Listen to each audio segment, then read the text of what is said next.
Elle est place à l'invité au cœur de l'info, Patrick Mouratoglou, cofondateur de la Mouratoglou Academy, et notre invité. Bonsoir, vous êtes connu notamment, on le précise, pour avoir été l'entraîneur de Serena Williams. On va évoquer dans quelques instants Roland-Garros, puisque Roland-Garros, le tournoi, ouvre dimanche, dans 2 jours. Mais avant, on va s'intéresser à votre œuvre caritative. Vous avez un projet éducatif à destination des plus jeunes. Qu'est-ce qui vous motive? Qu'est-ce qui vous anime? Oui, d'ailleurs, ça n'a rien à voir avec le tennis, ce qui est assez étonnant. Mais en fait, j'ai une académie aujourd'hui qui est la plus grande académie d'Europe, dans laquelle on forme les champions. Et il y a toute une partie éducation, évidemment, puisque nous avons créé à l'intérieur de l'académie une école dans laquelle nous avons aujourd'hui 99% de réussite au bac. Et idem pour ce qui est du bac américain, puisqu'on a une scolarité en 2 langues. Et en fait, je me suis rendu compte que donc l'éducation, c'est un vrai sujet pour nous. Parce que c'est extrêmement important, c'est l'avenir de nos enfants. Et je me suis rendu compte qu'en fait, finalement, il y avait un énorme décalage aujourd'hui entre la scolarité qu'on propose à nos enfants et la réalité du monde du travail qui a complètement changé ces 10 dernières années. D'ailleurs, beaucoup de gens pensent, j'en fais partie, que l'éducation qu'on propose en France, et pas qu'en France d'ailleurs aujourd'hui, ne donne absolument pas les clés aux enfants pour réussir dans le monde de demain, qui est d'ailleurs le monde d'aujourd'hui, puisqu'il est déjà là. Et qu'on comprenne bien ce que vous faites là quand vous accompagnez ces jeunes, comment ça se passe? En fait, dans l'académie, on a une école française, une école américaine.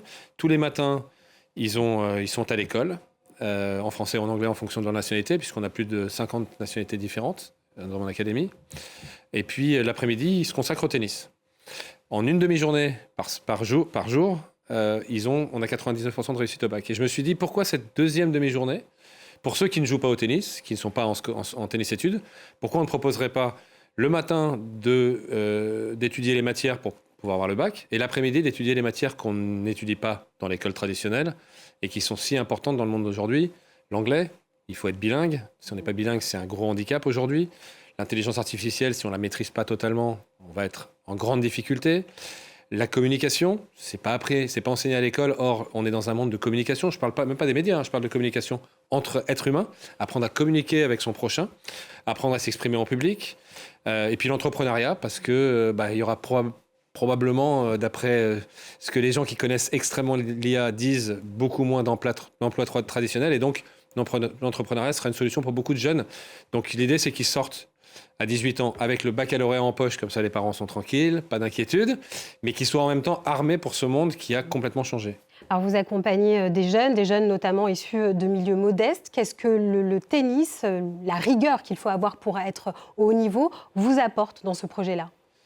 Le tennis, c'est l'école de vie suprême. D'abord, on est seul, c'est un sport individuel, c'est très différent des sports collectifs. Je trouve les sports collectifs très bien aussi, mais on est seul, on ne peut pas se cacher.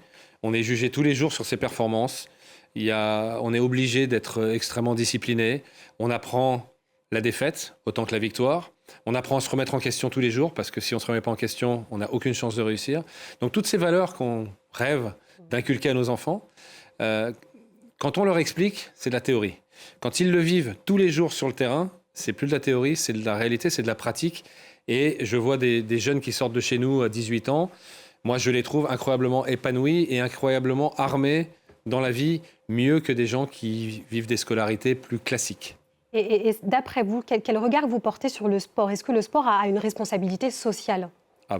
Le sport est essentiel. D'abord, les jeunes font de moins en moins de sport à cause de ces outils digitaux que nous avons tous. C'est une réalité. Les enfants font de moins en moins de sport et on risque d'avoir un problème de santé publique dans les 20 ans qui viennent, qui est absolument inévitable si on continue comme ça. Donc le sport est essentiel pour ça, essentiel pour les valeurs, essentiel pour aussi communiquer avec son prochain. Chez nous, on a un avantage extraordinaire, c'est que les gens viennent du monde entier pour faire partie de l'académie, donc on a 50 nationalités différentes. Pour ces jeunes, c'est exceptionnel d'évoluer dans un environnement comme ça, à un âge aussi jeune. C'est une ouverture sur le monde qui est complètement exceptionnelle. Oui. Alors vous avez évoqué un peu vos résultats. Est-ce qu'il y a des jeunes qui vous ont marqué dans leur parcours au sein de votre académie? Forcément, les derniers, puisqu'en fait on a des générations. La dernière génération, on avait Coco Gauff qui a gagné Roland-Garros l'année dernière, qui a intégré l'académie quand elle avait 10 ans, que j'ai détecté à 10 ans, qui est une joueuse, je trouve, complètement exceptionnelle et qui, pour le coup, alors là, les valeurs sportives, je trouve qu'elle les représente exceptionnellement bien. Stefanos Tsitsipas, qui a fait finale à Roland-Garros il y a quelques années contre Djokovic, qui vient aussi de chez nous.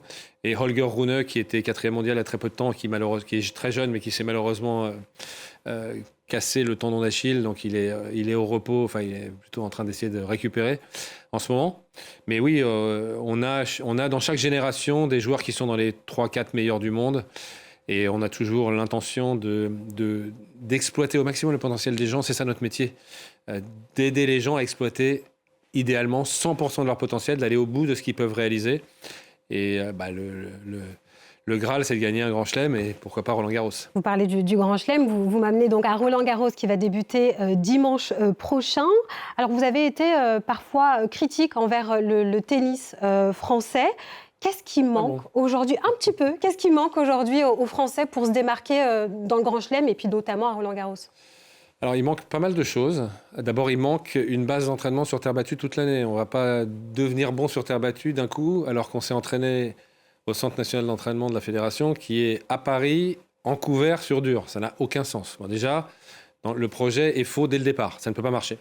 D'autant plus que la terre battue, en plus, est extrêmement formatrice. Donc, s'il y avait un Centre national d'entraînement, il devrait être en extérieur dans le sud de la France. Bon, ça c'est la première erreur. Deuxième chose, il y a un vivier qui n'est pas suffisant. Alors le vivier de jeunes est extraordinaire, mais les jeunes qui arrivent dans le top 100 français, il n'y en a pas suffisamment. Alors, on en a un aujourd'hui qui a le potentiel pour peut-être un jour gagner Roland-Garros. Tout le monde sait qui c'est Arthur Fils, qui a malheureusement eu des gros problèmes physiques. On verra si il est dans les prochaines années capable de surmonter ces problèmes-là pour exploiter son potentiel. Mais il a ce qu'il faut. Il a un état d'esprit qui est vraiment le bon état d'esprit. Il a des grosses qualités physiques. Il a un super tennis. Il est très ambitieux, ce qui est important. Voilà. Et puis ensuite, l'état d'esprit. Il faut les trois. Le troisième, c'est donc l'état d'esprit. Il faut un état d'esprit vraiment extrêmement ambitieux. Il ne faut pas imaginer que les champions sont des gens qui se contentent de peu.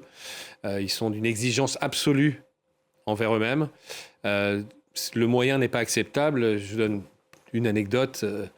Quand Serena perdait en finale d'un tournoi, elle avait le trophée de la finaliste. Le trophée était dans la poubelle avant qu'elle sorte du court. Hein. Pour elle, c'était inacceptable. Mais ce n'était pas parce que c'était Serena. C'est parce qu'elle pensait comme ça qu'elle est devenue Serena. Et je rebondis sur ce que vous venez de dire, puisque vous avez dit que la mentalité française n'est pas une mentalité de gagnant. Est-ce que c'est toujours votre sentiment aujourd'hui ? Oui, tout ça, c'est mon sentiment. Après, il y a des exceptions, heureusement. Hein. Je ne dis pas que tout le monde est comme ça, mais je parle d'une mentalité générale dans le pays. On est un pays, traditionnellement, qui n'aime pas les gens qui réussissent, les gens sont extrêmement jaloux, plutôt que dans d'autres pays, admirer les gens qui réussissent et avoir envie de les imiter. Voilà, et puis quand les gens sont ambitieux, on dit il est prétentieux. Je trouve que on tire beaucoup les gens vers le bas et je trouve ça dommage. C'est mon pays, je suis né ici, j'aime ce pays, mais l'état d'esprit n'est pas idéal pour le haut niveau.